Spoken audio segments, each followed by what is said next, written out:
नेताओं को भाषण देने में बहुत मजा आता है और जब भाषण सुनने के लिए हजारों लोग आ जाएं, चुनावी रैली में लोगों की भीड़ लग जाए तो और ज्यादा मजा आता है। देश के 5 राज्यों में चुनाव है।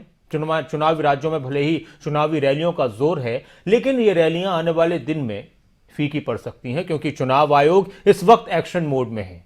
चुनाव होंगे या नहीं, अभी इस पर फैसला नहीं हुआ है, मगर चुनाव आयोग ने स्वास्थ्य मंत्रालय ने कोरोना की स्थिति की रिपोर्ट मांगी है। मगर सवाल यह है कि रैलियों में कोरोना के इस माहौल में भीड़ क्यों है? जब तमाम समारोह में सख्ती की जा रही है तो चुनावी रैलियों पर सख्ती क्यों नहीं है? लोग यही तो सवाल करते हैं आम जनता की तरफ से कि भाई हमारे तो शादियों में 200 लोग, चुनावी रैलियों में 2-2, 20-20 हजार लोगों की भी कोई पाबंदी नहीं है, तो ऐसा क्यों? ये रिपोर्ट देखिए।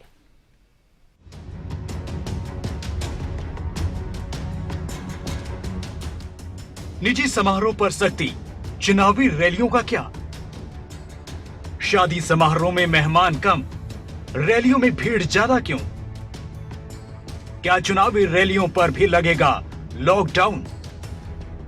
देश के जिन 5 राज्यों में जल्द चुनाव का ऐलान होना है, वहां चुनावी जनसभाओं में जुट रही भीड़ की इन तस्वीरों को देख लीजिए।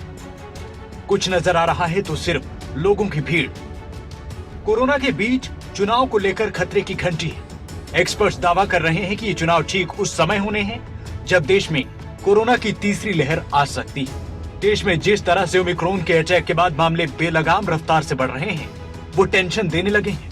कोरोना के खतरे को देखते हुए देश की अदालतें चिंता जता चुकी हैं और कोरोना की दूसरी लहर के वक्त मद्रास हाई कोर्ट की फटकार सुनकर चुनाव आयोग इस बार कोई रिस्क लेने के मूड में नहीं। यही वजह है कि कोरोना के हालात को देखते हुए चुनाव आयोग ने स्वास्थ्य मंत्रालय के अधिकारियों के साथ बड़ी बैठक की। न सिर्फ बड़ी बैठक की, बल्कि हेल्थ मिनिस्ट्री से मौजूदा हालात को लेकर रिपोर्ट मांग ली है। सवाल है, क्या 5 राज्यों में होने वाले चुनाव वक्त पर होंगे? क्या चुनावी रैलियों पर लगेगा लॉकडाउन? चुनाव आयोग ओमिक्रॉन के लगातार बढ़ रहे केस को लेकर फिलहाल सख्ती के मूड में नहीं। चुनाव आयोग 5 राज्यों के विधानसभा चुनाव टालने के मूड में नहीं है। सूत्रों के मुताबिक यूपी समेत 5 राज्यों में विधानसभा चुनाव तय वक्त पर हो सकते हैं। हालांकि इस पर आखिरी फैसला जनवरी के पहले हफ्ते में हो सकता है। चुनाव आयोग अपने शेड्यूल पर टिका रहना चाहता है। चुनाव आयोग ने यूपी, उत्तराखंड, गोवा, पंजाब और मणिपुर के स्वास्थ्य सचिवों के साथ ओमिक्रॉन के बढ़ते मामलों पर चर्चा की है।